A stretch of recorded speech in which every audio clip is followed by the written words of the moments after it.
बात जरा जम्मू कश्मीर की सियासत की करते हैं। रियासत के अंदर सियासत उरूज पर है। पूरे दिन मीटिंग्स का मैराथन कल चला है और रात देर के एक ड्रामाई तब्दीली भी देखने को मिली। और इस ड्रामाई तब्दीली के होने के बाद सियासी उफक पर क्या कुछ लिखा जाएगा, ये सब का सवाल है। क्योंकि खबर ये कि कांग्रेस ने राज्यसभा इंतखाबात में अपने उम्मीदवार को उतारने से साफ मना कर दिया है।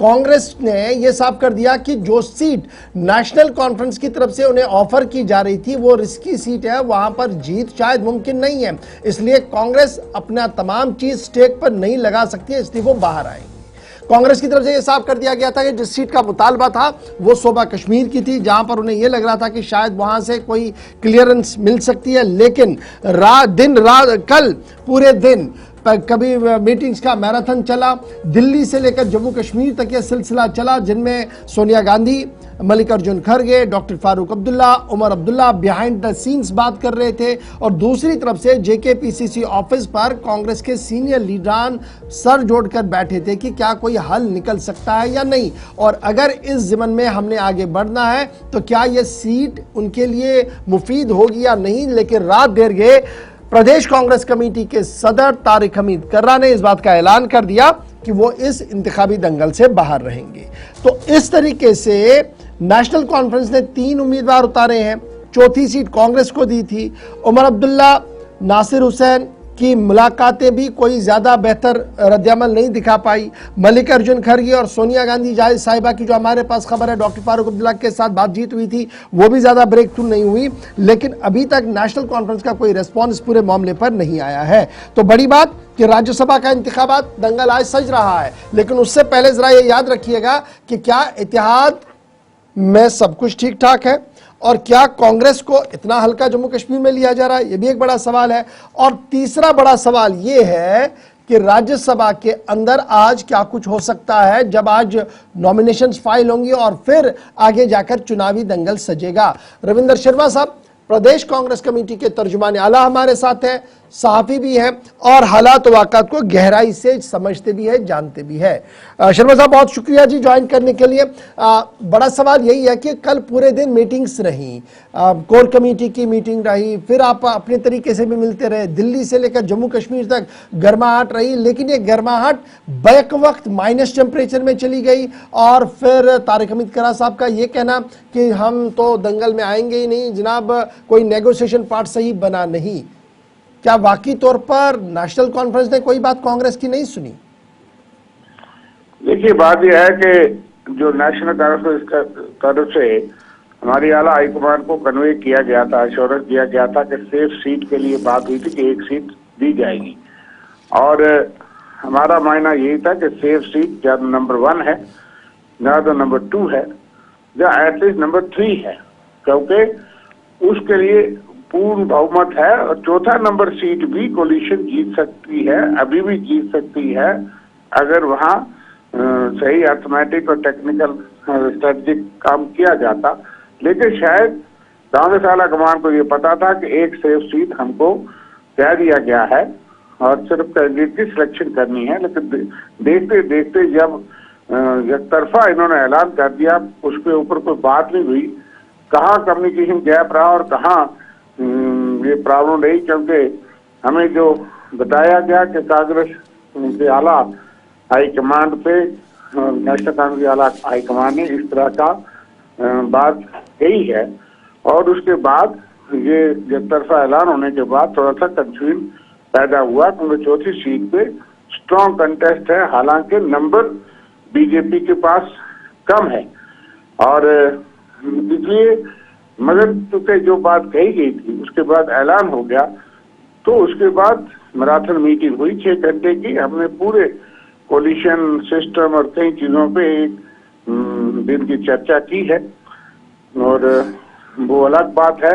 और हाईकमांड को अपना व्यू पॉइंट भेज दिया है, यहाँ की लोकल लीडरशिप यूनानिमसली एक व्यू पॉइंट कि फिलहाल हमें चौथी सीट पे कांग्रेस पार्टी ने फैसला किया, यहाँ हमने जो फैसला किया कि हम उस पर नहीं लड़ेंगे। और उसके बाद की बात रात से सुबह मुझे पता नहीं है, राब्ते तो होते हैं, कोलिशन तो अभी है। और बडगाम और जो नगरोटा की सीट है, ये 2 इलेक्शन है, एक council of states Rajya Sabha, 2 by election, उसमें भी अभी कुछ बात जो है सफाई नहीं है। तो इसलिए फिलहाल हमने कहा कि चौथी सीट पे ना लड़ने का फैसला किया। अच्छा जी, रविंद्र शर्मा साहब, बड़ा इंपॉर्टेंट बात है ये चुनाव जब अनाउंस हुए तो तब से ही बैक चैनल्स भी बात कर रही थी, फ्रंट चैनल्स भी गुफ्तगू कर रही थी, और ये लग रहा था कि शायद कांग्रेस को ऑन बोर्ड लिया जाएगा। कांग्रेस को बार बार नजरअंदाज किया जा रहा है। क्या हम ये माने कि स्टेट के अंदर नेशनल कॉन्फ्रेंस अपनी रिट कायम कर रही है और ये बता रही है कि देखिए हम सिंगल लार्जेस्ट पार्टी और हमने जो करना है करें, आपको आना है तो आए? देखिए, कोलिशन में एक मेंबर भी जो है वो उसके साथ बात होती है। माना कि ये बड़े पार्टनर नेशनल कॉन्फ्रेंस है, लेकिन क्योंकि ये प्री पोल अलायंस था और छोटा पार्टनर कांग्रेस हो, लेकिन हम नेशनल लेवल पे जो है बड़ी पार्टी भी है, 150 MP भी है, और इंडिया अलायंस से मिला करके 332 MP जो है वहाँ लोकसभा में, इसलिए उस लिहाज से हमारा रोल एक दूसरा भी है। और इसलिए कहीं वो कहते हैं कि हमने आपको एक सीट ऑफर की थी और चौथी सीट भी सेफ है, उनका मानना ये है, लेकिन उस पर बात होनी चाहिए थी कि सेफ कैसे है। अच्छा, ये जो अलायंस, जिस अलायंस की दुहाई आप बार बार दे रहे हैं, इस अलायंस को लेकर तारिक हमीद करार साहब पिछले 5-6 महीनों में कई बार कह चुके हैं कि जनाब अलायंस तो नाम के लिए है, हम सपोर्ट भी कर रहे हैं सरकार को, लेकिन कई बार जो उन्होंने प्रपोजल दिया था कि कोऑर्डिनेशन कमेटी बनाई जाए, मीटिंग्स हो, न तो उमर आपकी बात सुन रहा है न फारूक साहब आपकी बात सुन रहे हैं, तो ये जबरदस्ती का रिश्ता क्यों? देखिए, बात यह है कि मैंने कहा चाहे छोटे पार्टनर हों, 6 विधायक हों, लेकिन स्टेबल हैं और मजबूत है। हमने ऑफर किया था कि कोऑर्डिनेशन, ताकि ये चीजें ना होती, अगर आपस में कोई तालमेल कमेटी होती तो इसलिए उसमें कहा गया। और फिर जब ये कंफ्यूजन हुआ तो इन्होंने चिट्ठी लिख के उमर साहब को लिखा कि भाई एक सेफ सीट की बात हुई थी और हम जम्मू से कैंडिडेट देना चाहते हैं। प्रेसिडेंट साहब और मीर साहब जो हमारे TLP लीडर है, उन्होंने वादा किया है, क्योंकि कहीं कंफ्यूजन, उन्होंने कहा कि ये क्योंकि इसमें जम्मू कश्मीर कहीं से भी कैंडिडेट खड़ा हो सकता है 4 सीटों पे, तो इट वॉज कन्वेड। नहीं, कन्वेड बात तो बात सही है, लेकिन ये जो आप रिश्ता जोड़कर रखने की कोशिश कर रही हैं, उमर साहब तो क्लियर कर चुके हैं कई बार आपको, तो ये बाहर क्यों आकर आप सीधे बात क्यों नहीं कर रहे थे? जनाब ठीक है, दम घुट रहा है, बाहर आ रहे हैं, इंडिया अलायंस की बात तो अपनी जगह, लेकिन जम्मू कश्मीर के अलायंस में नहीं चल सकती ये चीजें, जिस तरीके से बिहार में हुआ, दीगर जगहों पर हुआ। देखिए, हम कोई पावर के लिए ये अलायंस था, बीजेपी को बाहर रखने के लिए ये अलायंस था, हमारा मकसद बड़ा था, आज भी बड़ा है, लेकिन कई बातें हैं कोलिशन में, हमेशा छोटी छोटी चीजें सॉर्ट आउट करनी पड़ती हैं। इसमें कोई शक नहीं कि कुछ मलाल है कि ये कम्युनिकेशन गैप नहीं रहने चाहिए थे, और ये कोई बड़ी बात नहीं है, लेकिन सिर्फ यही मुद्दा नहीं है, और भी कई शिकायत जो पब्लिक के इशूज हैं उस पर कांग्रेस पार्टी को सीरियसली लिया जाना चाहिए। अच्छा, अब तो कांग्रेस को सीरियस लिया नहीं जा रहा है, ये तो आप भी मान रहे हैं, तारिक करार साहब भी मान रहे हैं, कल पार्टी भी मान रही है, लेकिन अच्छा ये समझाइएगा ना हमारे व्यूअर्स को, जम्मू कश्मीर के अंदर आपके 6 विधायक जो हैं, कल की कोर कमेटी में क्या कोई फैसला हुआ? वोट कहां पर होगा या एब्सटेन होंगे? देखिए, अभी इलेक्शन 24 तारीख को है, आज 3 बजे तक लास्ट डेट ऑफ फाइलिंग है, और हमने कहा कि हम नहीं लड़ेंगे, लेकिन ये नहीं कहा कि हम वोट नहीं डालेंगे या बाइकाट करेंगे, उस पर फैसला आगे होगा। और चौथी सीट के ऊपर फैसला तो आज ही आपने लेना है, 3 बजे तक तो फॉर्म नहीं। शर्मा साहब, आप जाने माने पत्रकार हैं जनाब, सवाल का जवाब सीधे से देना थोड़ा सा। फॉर्म 3 बजे तक जमा करना है, 3 बजे के बाद फॉर्म जमा नहीं होगा, यानी डोर्स क्लोज हो जाएंगे, उसके बाद जो कैंडिडेट मैदान में रहेंगे वो रहेंगे। तो क्या कांग्रेस ने ट्रैक 2 पर या प्लान B पर काम किया कि हमारे 6 विधायक असेंबली में जाकर वोट करेंगे तो किसको करेंगे, नहीं करेंगे, तो क्लियर कर दीजिए ना इस पॉलिसी को। गौर साहब, मैंने कह दिया, मैंने सीधा जवाब दिया, आप भी वरिष्ठ पत्रकार हैं तो घुमाते हैं। मैंने कहा 24 तारीख तक वोट डालने का फैसला होगा। अब ट्रैक 2 रात से लेकर के इस वक्त लोकल लीडरशिप यूनानिमसली एक व्यू पॉइंट कि फिलहाल हमें चौथी सीट पे कांग्रेस पार्टी ने फैसला किया, यहाँ हमने जो फैसला किया कि हम उस पर नहीं लड़ेंगे। और उसके बाद की बात रात से सुबह मुझे पता नहीं है, राब्ते तो होते हैं, कोलिशन तो अभी है। और बेडगाम और जो नगरोटा की सीट है, ये 2 इलेक्शन है, एक council of states Rajya Sabha, 2 by election, उसमें भी अभी कुछ बात जो है सफाई नहीं है। तो इसलिए फिलहाल हमने कहा कि चौथी सीट पे ना लड़ने का फैसला किया। अच्छा जी, रविंद्र शर्मा साहब, बड़ा इंपॉर्टेंट बात है ये चुनाव जब अनाउंस हुए तो तब से ही बैक चैनल्स भी बात कर रही थी, फ्रंट चैनल्स भी गुफ्तगू कर रही थी, और ये लग रहा था कि शायद कांग्रेस को ऑन बोर्ड लिया जाएगा।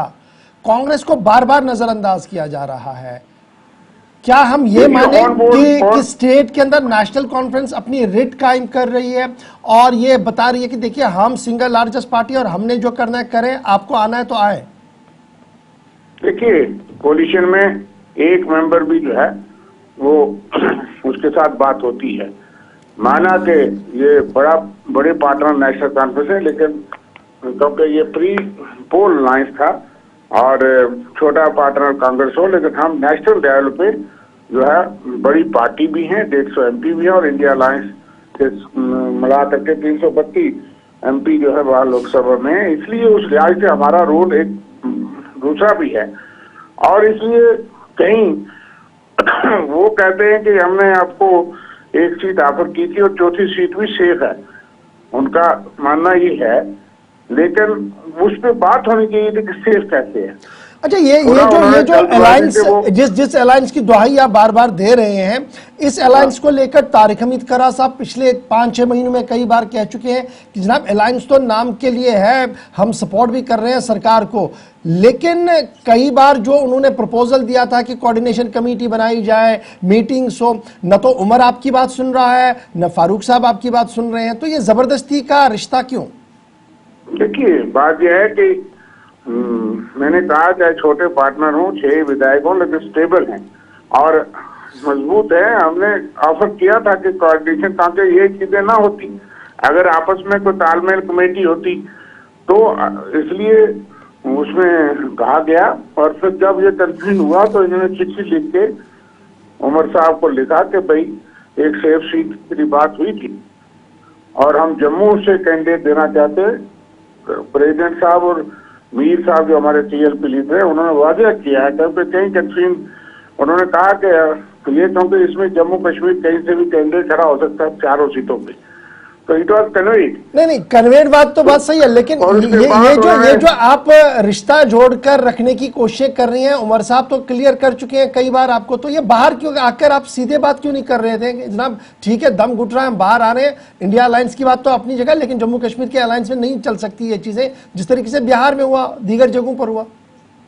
देखिए, हम कोई पावर के लिए ये अलायंस नहीं था, बीजेपी को बाहर रखने के लिए ये अलायंस था। हमारा मकसद बड़ा था, आज भी बड़ा है, लेकिन कई बातें हैं कोलिशन में, हमेशा छोटी छोटी चीजें सॉर्ट आउट करनी पड़ती हैं। इसमें कोई शक नहीं कि कुछ मलाल है कि ये कम्युनिकेशन गैप नहीं रहने चाहिए थे और ये कोई बड़ी बात नहीं है। लेकिन सिर्फ यही मुद्दा नहीं है, और भी कई शिकायत जो पब्लिक के इश्यूज हैं उस पर कांग्रेस पार्टी को सीरियसली लिया जाना चाहिए। अच्छा, अब तो कांग्रेस को सीरियस लिया नहीं जा रहा है, ये तो आप भी मान रहे हैं, तारिक करा साहब भी मान रहे हैं, कल पार्टी भी मान रही है, लेकिन अच्छा ये समझाइएगा ना हमारे व्यूअर्स को, जम्मू कश्मीर के अंदर आपके 6 विधायक जो हैं, कल की कोर कमेटी में क्या कोई फैसला हुआ? वोट कहां पर होगा या एब्सटेन होंगे? देखिए, अभी इलेक्शन 24 तारीख को है, आज 3 बजे तक लास्ट डेट ऑफ फाइलिंग है और हमने कहा कि हम नहीं लड़ेंगे, लेकिन ये नहीं कहा कि हम वोट नहीं डालेंगे या बाइकाट करेंगे। उस पर फैसला आगे होगा और चौथी सीट के ऊपर फैसला तो आज ही आपने लेना है। 3 बजे तक तो फॉर्म नहीं, शर्मा साहब आप जाने माने पत्रकार हैं जनाब, सवाल का जवाब सीधे से देना थोड़ा सा। फॉर्म 3 बजे तक जमा करना है, 3 बजे के बाद फॉर्म जमा नहीं होगा, यानी डोर्स क्लोज हो जाएंगे, उसके बाद जो कैंडिडेट मैदान में रहेंगे वो रहेंगे। तो क्या कांग्रेस ने ट्रैक 2 पर या प्लान बी पर काम किया कि हमारे 6 विधायक असेंबली में जाकर वोट करेंगे तो किसको करेंगे, नहीं करेंगे? तो क्लियर कर दीजिए ना इस पॉलिसी को। गौर साहब, मैंने कह दिया, मैंने सीधा जवाब दिया। आप भी वरिष्ठ पत्रकार हैं तो घुमाते हैं। मैंने कहा 24 तारीख तक वोट डालने का फैसला होगा। अब ट्रैक 2 रात से लेकर के इस वक्त तक कोई कम्युनिकेशन जरूर होगा, है नहीं है क्या उसका आज निकला, लेकिन हम फिलहाल पोजीशन में है। जो हमारी राय है वो कांग्रेस हाईकमान को बता दी गई है, मगर हम इस पे फैसला आपको बता दें। अच्छा, ये जो अच्छा एक चीज जरा समझाइएगा, चौथी सीट पर जो चाहेंगे कि केक वाक हो बीजेपी को, जैसे कैटेगरी क्लियर के नहीं, किसी वो केक वॉक तो 28 हो ही MLA जाना दे है। करके- एक सीट पर तो मेरे को लगता है 2 सीटों पर केक वॉक होना। जरा इसको भी देख लीजिएगा, क्योंकि अभी जो मेरे पास फिगर्स हैं वो ये है कि पहली 2 सीटें जो नोटिफाई की गई, फयाज मीर साहब और शमशेर सिंह साहब की जो वैकेंट हुई थी, इस पर नेशनल कॉन्फ्रेंस के पास कोटा है, 45 का आंकड़ा वो लेकर चलेंगे इस पर। तीसरी नोटिफिकेशन जो आई जो 2 सीट्स के लिए है, गुलाम नबी आजाद और नजीर अहमद लावे साहब, इसके लिए चाहिए 29 वोट। हाँ। बीजेपी के पास है 28 वोट। ये 1 वोट वाला कौन देखिए, क्रॉस कर सकता है? थोड़ा देखिए, मैं कहता हूँ कोटा ये होता है कि 88 + 1 = 100 जी। डिवाइडेड बाई 2 सीट्स + 1, तो उससे होता है। अब अगर 88 नहीं पढ़ते, 87 पढ़ते हैं, 86 पढ़ते हैं, तो कोटा कम आ जाता है। फिलहाल कोटा आपने जो बताया तो वो ठीक है। उसके मुताबिक भी उनके पास जो है, हम जो मानते हैं कि अगर सारा ओपोजिशन इकट्ठा रहे तो दोनों सीटों पे 30-30 वोट हैं।